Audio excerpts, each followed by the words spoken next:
It's a pleasure hosting Professor Shota Atsumi to Emory Pharma's speaker series. Shota did his PhD at Kyoto University, postdoctoral fellowship in Arizona, and also additional postdoc at UCLA, and he joined the faculty of UC Davis. He is also the recipient of Presidential Green Chemistry Challenge Award, UC Davis Hellman Fellowship, and NSF Career Award, and UC Davis Chancellor Fellow. It's an honor to have him. I think he's teaching at one of the most amazing universities in the United States, which happens to be my alma mater as well. It's an honor to have Professor Atsumi presenting on some of his carbon capture technology, which is of great interest to Emory Pharma, to me, and to many of us who are really concerned about global warming and the general condition of sustainability, and really look forward to his presentation. Shota, please. Okay, thank you, Ron, for invitation and kind introductions. I'm happy to share our research with Emory Pharma's. Okay, so we are trying to recycle CO2, and we want to produce useful chemical from CO2. Then this motivation fit to a recent presidential report from President Biden, and especially a DOE part, Department of Energy. They put several themes to focus next 10, 20 years.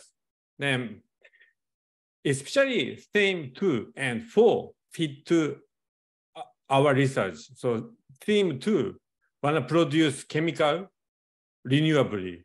And theme 4, want to remove carbon dioxide from atmosphere. And especially theme 2, want to reduce greenhouse gas emission from chemical industry. And also theme 2, want to develop a new method to reduce carbon emission. And as we know, our daily life using out of energy, which means producing out of carbon dioxide. In the last 50 years, atmospheric CO2 concentration increased by 25%. It's a lot. And it's caused global warming. But if we want to keep good environment for next generation, we need to keep 2-degree increase by 2100. But if we maintain current daily life, we're going to get a 4.5-degree increase by 2500. But to achieve 2-degree increase, we need to reduce carbon emission by 40 to 70% by 2050, which is a lot. So kind of zero carbon fuel is a really important target for our environment. So to maintain clean environment for next generation, we need to reduce carbon emission from chemical and fuel industry. And to do so, we are using biological system called photosynthesis. Plants use this system to convert solar energy to biological energy. Then biology can fix CO2. So we want to use this advantage to produce chemical. And people use this strategy for a long time to produce biofuel. And the most popular biofuel is a corn ethanol. Right? First step, plant fix CO2 and produce corn. And convert corn to fermentable sugar. And last step is a microbial fermentation. But this strategy compete with food production. So we want to eat corn and not use for biofuel. Then current main focus is use a non-food part. But the non-food part is really challenging to convert to a fermentable sugar. So we want to skip slow and challenging step to produce biochemical from CO2. We use a photosynthetic bacteria called cyanobacteria. So they can do photosynthesis and CO2 fixation. So they are bacteria. So genetical manipulation is much easier than plant, and also they can grow much faster than plant. So we want to use the cyanobacteria to convert CO2 to biochemicals. In nature, they don't need to produce chemical a lot. So we need to install new function. In this case, biosynthetic pathway to produce useful chemical from CO2. And we use a 2,3-butanediol as a model system. 2,3-butanediol is a great chemical feedstock. We can produce fuel molecule and also a rubber and plastic precursor. Also, we can use as solvent. Currently, these chemicals come from petroleum. So if we can produce 2,3-butanediol from CO2, we can reduce carbon emission and petroleum dependency. We are using a model cyanobacterium, Synechococcus elongatus, and people use this strain for photosynthesis research and circadian clock research. So we have all required genetic modification tool for this strain. So this strain can fix CO2 and produce pyruvate. Pyruvate is a central metabolite, but they cannot produce 2,3-butanediol. So we need to install at least 3 enzymes to convert a pyruvate to 2,3-butanediol. After some optimization, we got a 2.4 gram per liter of 2,3-butanediol after 20 days, which is a relatively high titer in cyanobacteria chemical production. But still, we need out of improvement for commercialization. So we tune up expression level of our 2,3-butanediol pathway gene, changing translational efficiency. Then we got a 1.84 improvement. And also, we want to improve CO2 fixation and photosynthesis, but CO2 fixation enzyme, Rubisco, is a really challenging enzyme. People try to improve Rubisco activity for decades, but not so successful. Also, photosynthesis is a huge machinery, so it's really hard to improve photosynthesis efficiency. But many research suggests if we can use more carbon from carbon fixation cycle, we can get a faster CO2 fixation rate.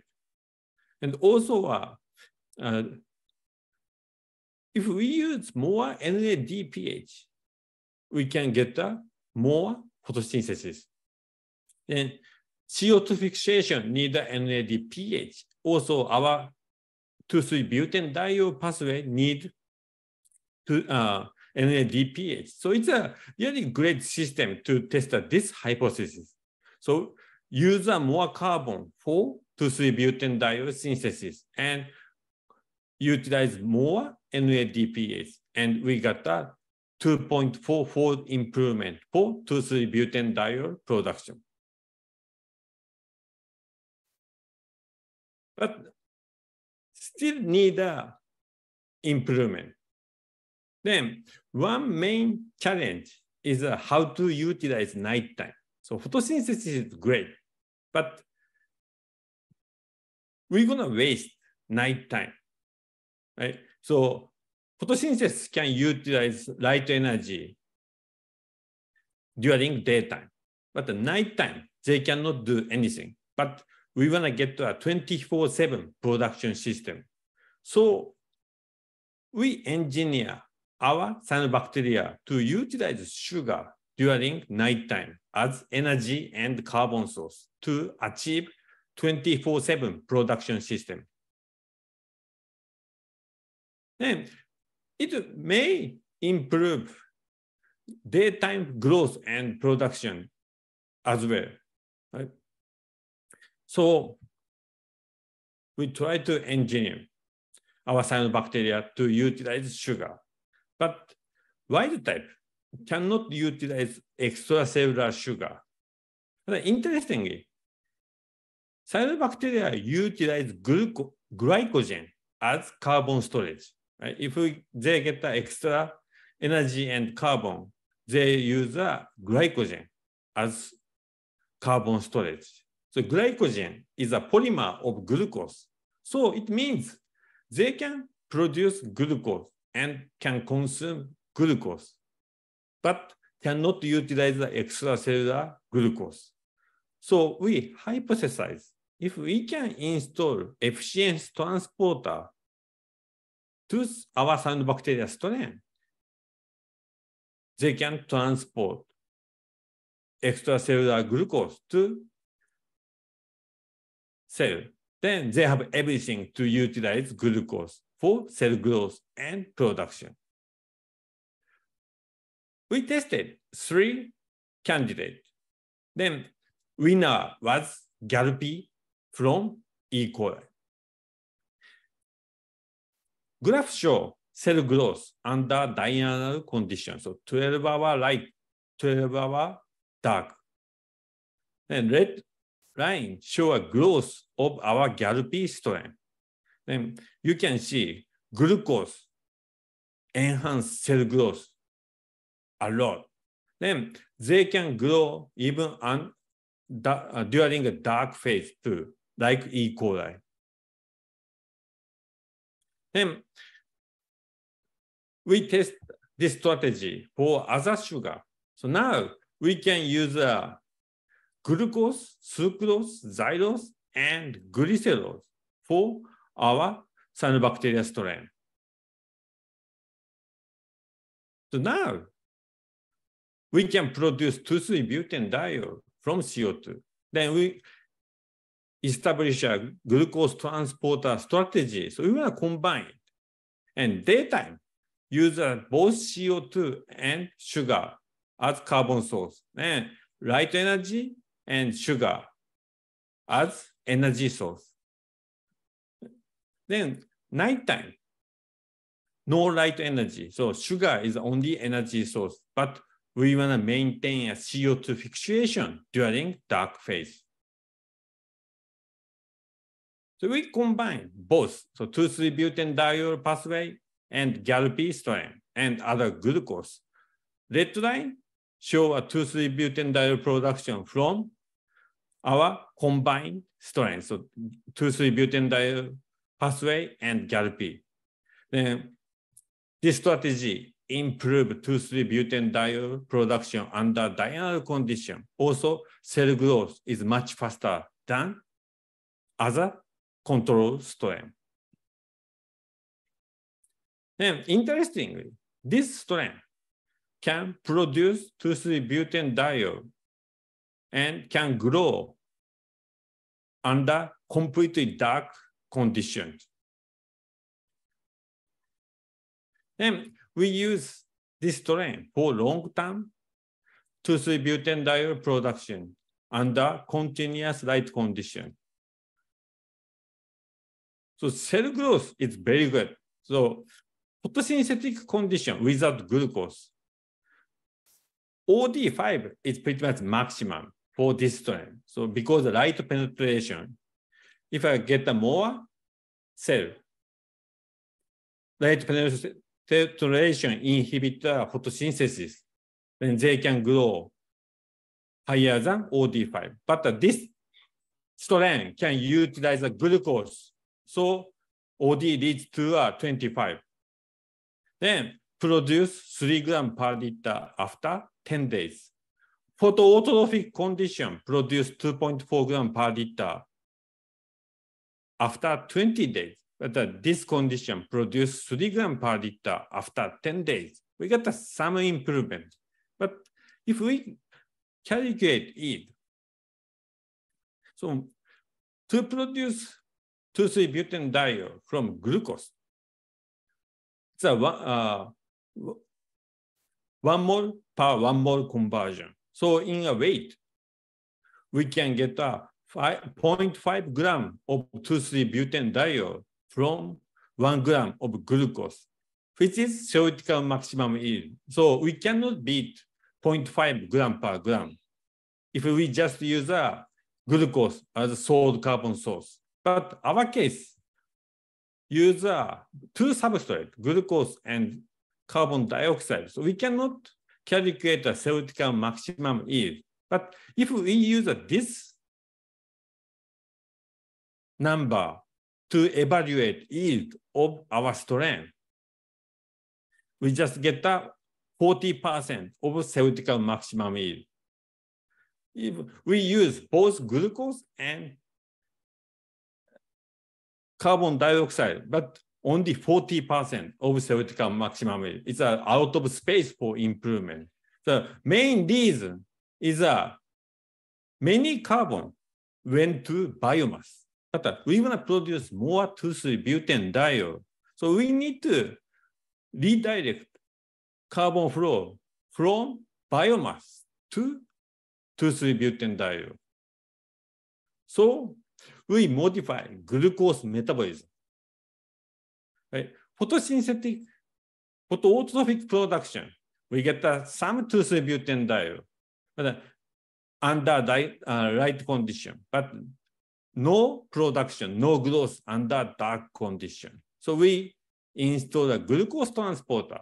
We get some improvement under light condition, and produce a small amount of 2,3-butanediol under dark condition. So now we rewire glucose metabolism toward CO2 fixation enzyme Rubisco. Then R15P is a substrate for Rubisco. Rubidose 1,5,5-phosphate. Rubisco is a poor enzyme and hard to engineer to improve activity. But it's a simple enzymology. If we can provide more substrate, we could get a faster CO2 fixation rate. So we tried this strategy. Then it works very well. Under diurnal condition, this strain produces 5.7 gram per liter of 2,3-butanediol after 8 days. Then productivity is 0.7 gram per liter per day. Then yield is almost 200% of theoretical maximum yield. Again, if we use only glucose, we cannot beat 100%. So this case, 195% means at least 95% come from carbon dioxide. Then continuous light condition is better. So titer is 12.6 gram per liter. Then productivity is 1.1 gram per liter per day. Yield is worse than diurnal condition, still 133% of the theoretical maximum yield. Then we use the carbon-13 level analysis. Then we confirm more than 50% of carbon in 2,3-butanediol come from carbon dioxide. So this strategy works very well. So summary of this part is a photosynthetic production is possible, but a small titer. Then we want to use a glucose as a second carbon, but just install transporter is not so efficient. So we rewire carbon metabolism toward Rubisco and get a better titer and better CO2 fixation rate. So currently, we are producing other chemical, also installing a xylose pathway to this strain. So because cellulosic lysate contain glucose and xylose, we want to utilize both at the same time. Then second part is we want to expand this biological synthesis of chemical from CO2. In the first part, we use a photosynthesis, the biological system, to convert light energy to biological energy. which is great, but efficiency is much lower than photovoltaics, right? So natural photosynthesis plant usually convert light energy to biological energy with a 1% energy conversion efficiency. Then cyanobacteria is a 2 to 3%. Even here, well-optimized photobioreactor conversion ratio rate is only 7% from light energy to biological energy. Then solar panel, every year we get a better number. Then now, even commercially available solar panel, we can achieve a 25% of energy conversion from light energy to electricity. But photovoltaics cannot produce carbon-carbon bond, right? Just produce electricity. Biological system can produce carbon-carbon bond, then can produce a various type of chemical. So we want to combine, right? Then biological system, CO2 fixation enzyme, well, kinetic parameter is really poor. So it's really slow enzyme. And also Rubisco cannot discriminate between CO2 and oxygen. Then photosynthesis produces oxygen. So it's really a problem for efficient CO2 fixation. And light energy conversion is not so efficient. So in plant, can get only 2% energy from light.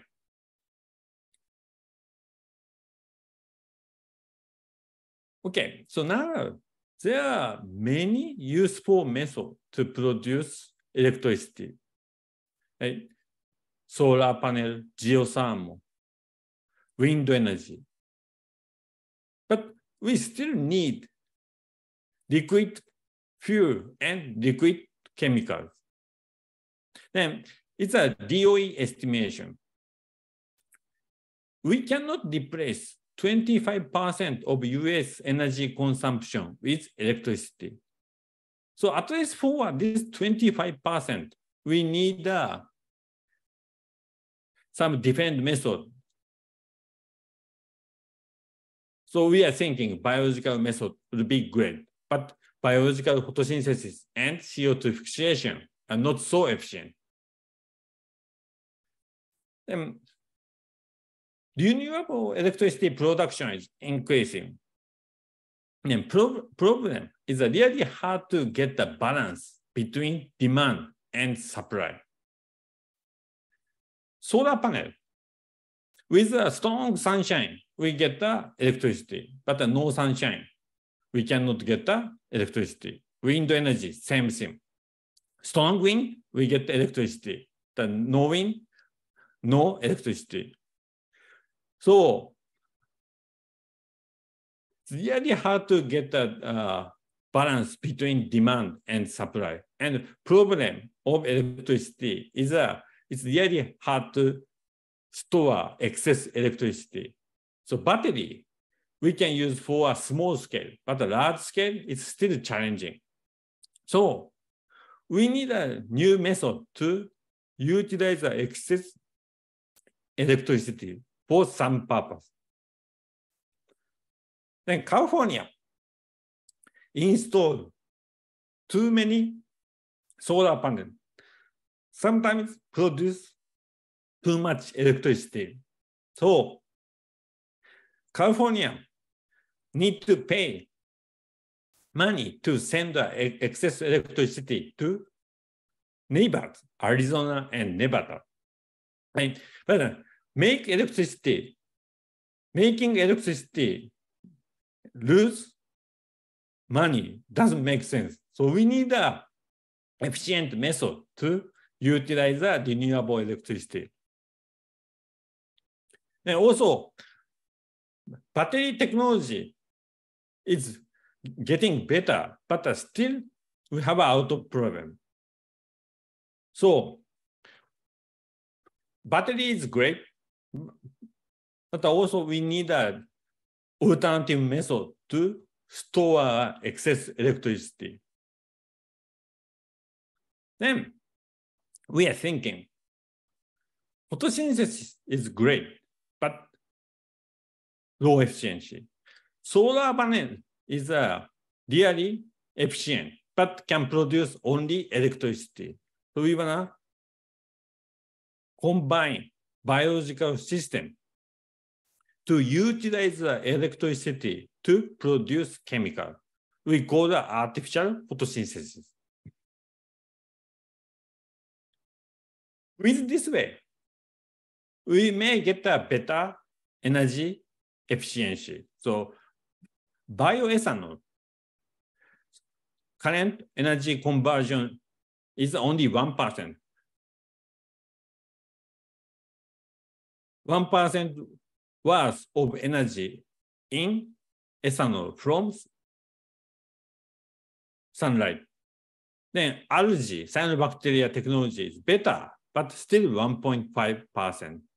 If we can achieve this electro-biofuel conversion, we could get 9% energy conversion from light energy to final product. For this project, we are using isobutanol as a proof of concept. And to produce isobutanol, we are using two methods. E. coli is a model heterotroph. Use glucose from plant biomass, then convert to pyruvate and produce isobutanol. Then cyanobacteria directly convert CO2 to pyruvate and to isobutanol. Then isobutanol itself is a great candidate for as a gasoline replacement. And also we can convert to a polymer precursor and also a jet fuel precursor. It's really important chemical for material and energy.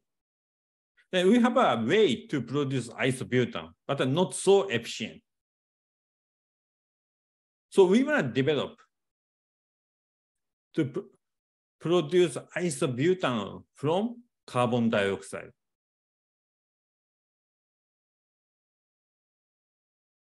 And we are combining with electrocatalysis. Electrocatalysis can reduce carbon dioxide to formate.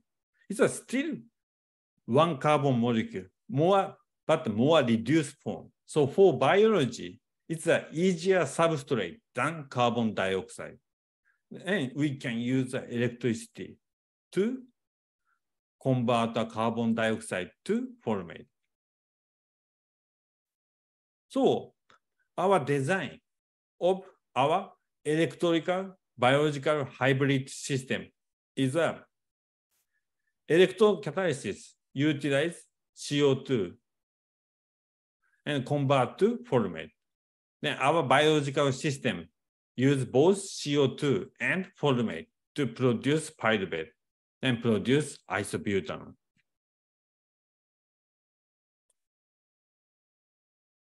So our design, we want to do both reaction in a single pod.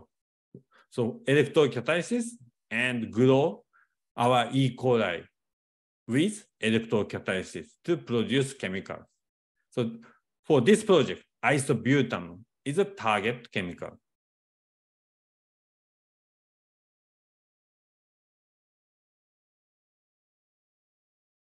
CO2 to formate by electrocatalysis, and our system utilizes both CO2 and formate to produce pyruvate. Then we design this pathway called reductive glycine pathway. Reductive glycine pathway is a linear pathway. And natural CO2 fixation pathway is a Calvin cycle, It's really hard to improve efficiency because if we pull more carbon from carbon cycle, we cannot provide enough substrate for Rubisco. In this case, it's a linear pathway, so it's relatively easy to improve efficiency. And this pathway is a theoretically most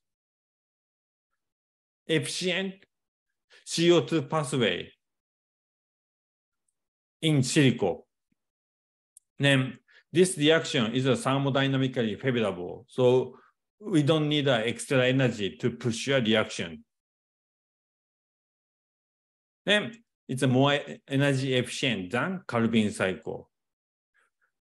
But this RGP itself needs two substrates, CO2 and formate. So we need electrocatalysis to convert carbon dioxide to formate. So in our system, carbon dioxide is a sole input. So only we bubble CO2, then electrocatalysis convert CO2 to formate inside the pot. Then our strength with RGP utilize the excess CO2 and formate to produce pyruvate.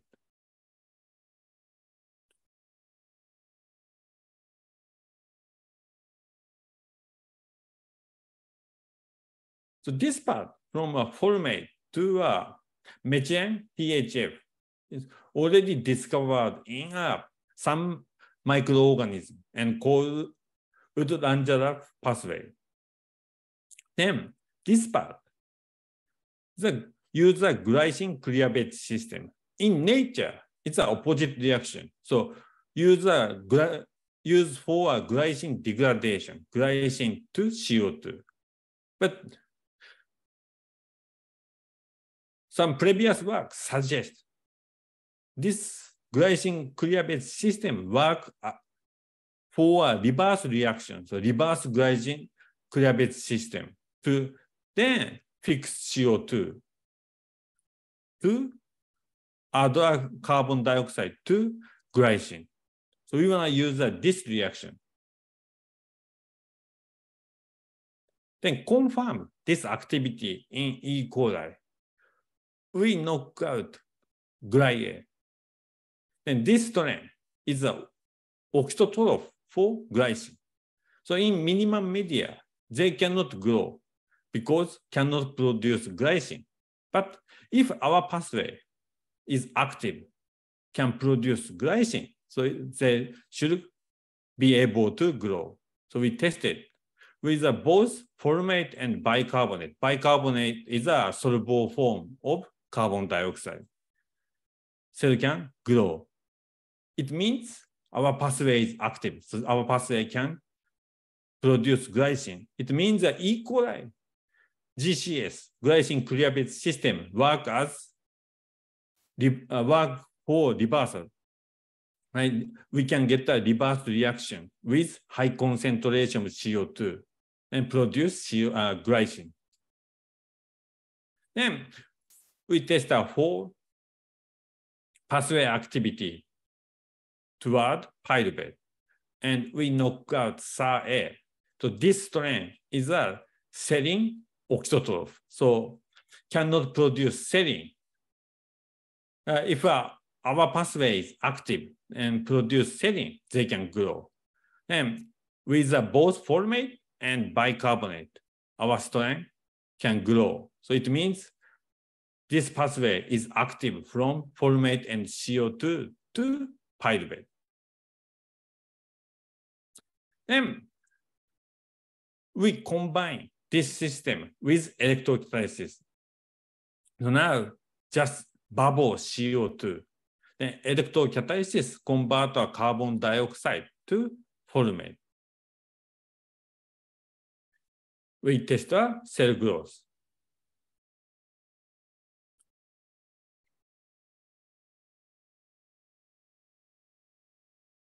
This black line shows a cell growth without electrocatalysis, but add formate and CO2. It's a controlled growth. Our strain with a 2-volt get a long lag time, but can grow. It means can utilize the formate and CO2 with the electrocatalysis, then can get a growth. Still, we don't know why this strain need such a long lag time. But after long lag time, cell growth is almost same with a control strain.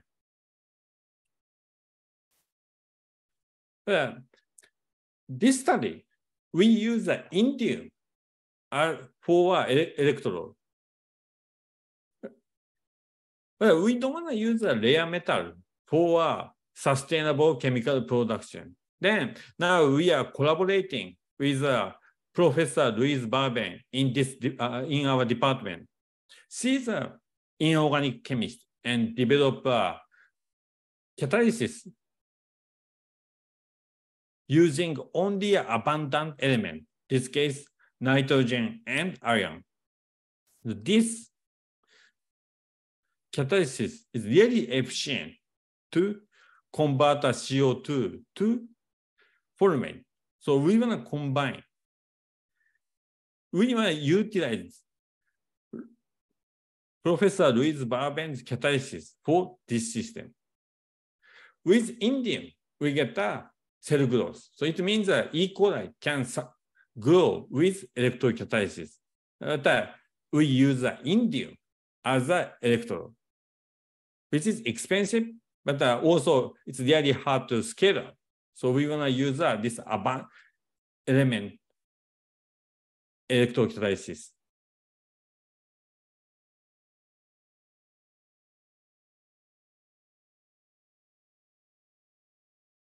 So now we want to establish a single pot production system. Utilize this electrocatalysis and convert a CO2 to formate, and our strain convert a formate to chemical. Then we want to produce isobutanol. So we need an electrocatalysis and RGP to produce pyruvate from formate and CO2. And also we need an isobutanol pathway from pyruvate to isobutanol. And also this system need out of NADH, NADPH. So we also overexpress formate dehydrogenase to convert our formate to CO2 to regenerate NADPH to provide the NADPH to our pathway.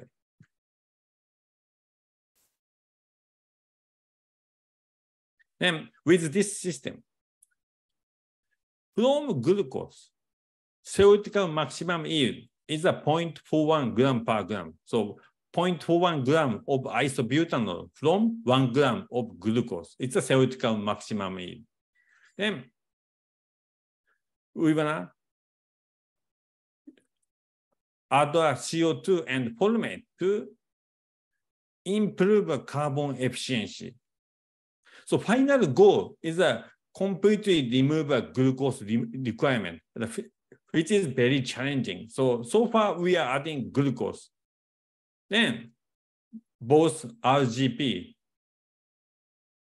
to convert a CO2 to formate to isobutanol.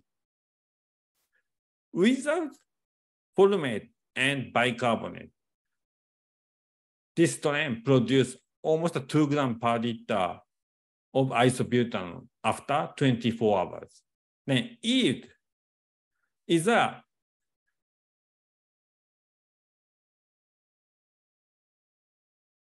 less than about a 0.3 gram per gram. Then only formate, only bicarbonate didn't improve yield.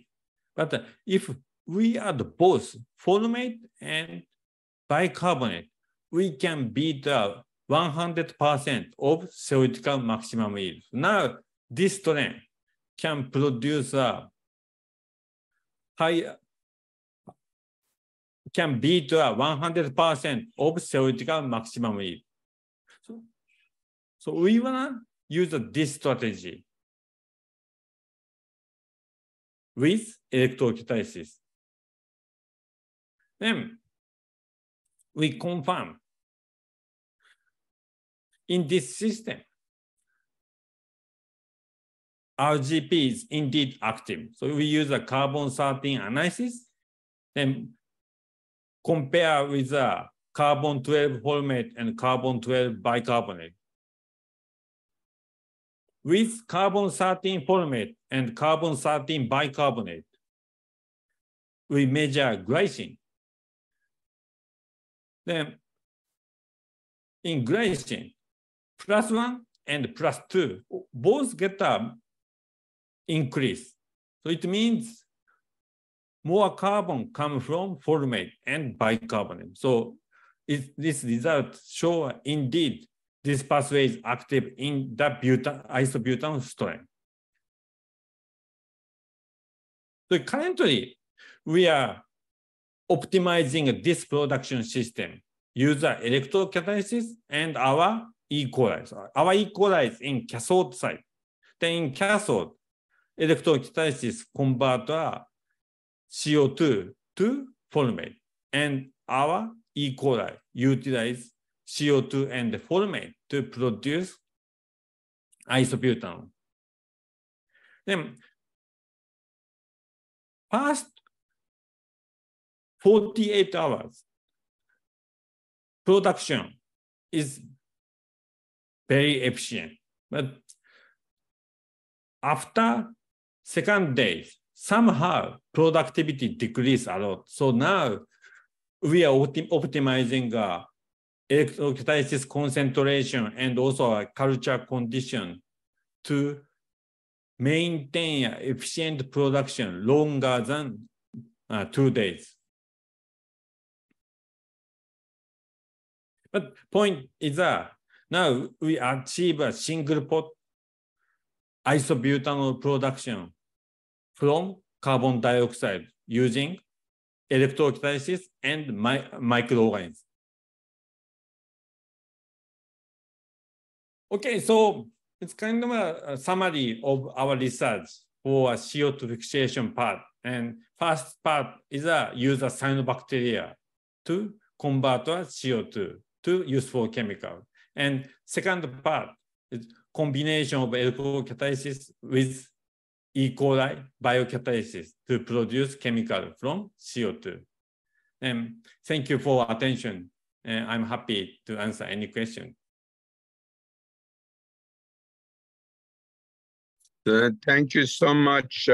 Great presentation. Shota, this was fantastic. My only question is, if we were to scale this up, what kind of a facility would you be needing to actually, generate large quantities of, say, isobutanol or 2,3-dihydroxybutane, whatever? Yeah, so for yeast ethanol production is already commercialized. So we can use a similar system. Then also for electrocatalysis, this Rees-Barben electrocatalysis just need iron and nitrogen. So easy to scale up. And also electrocatalysis has also a long history, especially aluminum production has a long history. So probably we can combine well-established technology to achieve a scale up of this system. And what kind of electrodes are you using? Are they carbon electrodes or? For first we use the indium to reduce carbon dioxide to formate, but now we just using a carbon electrode with the Rees-Barben electrocatalysis. Yeah. Excellent. And in terms of interest, what kind of interest are you getting from different governmental agencies, from for additional funding. So, yeah, Department Energy and NSF establish a more carbon efficient chemical production system.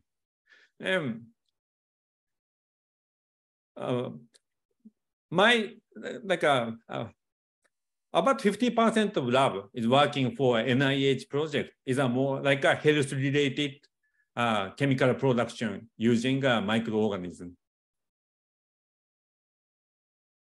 And you know, in terms of the microorganisms that you use, can you continuously keep these microorganisms going? Are they going to somehow die in their own waste, or what's going to happen ultimately? Are you going to be able to remove the waste in a carbon neutral fashion? You know, at the end of the day, it's all about carbon neutrality. So how are you going to be able to service that? Yeah, so it's a really great point. Then, if we follow a current strategy of bioethanol, we can recycle biomass. So bioethanol uses yeast, and we can recycle yeast biomass. Also, we can feed to chicken. But probably, if we can convert biomass more like a variable way, we can achieve a real sustainable production method. Okay. Very well, very interesting, and really thank you so much for a great presentation, and look forward to a lot more progress, and hopefully get an update from you, soon, as soon as you have really achieved some breakthrough results. Yes, thank you very much. Thank you so much. Appreciate it.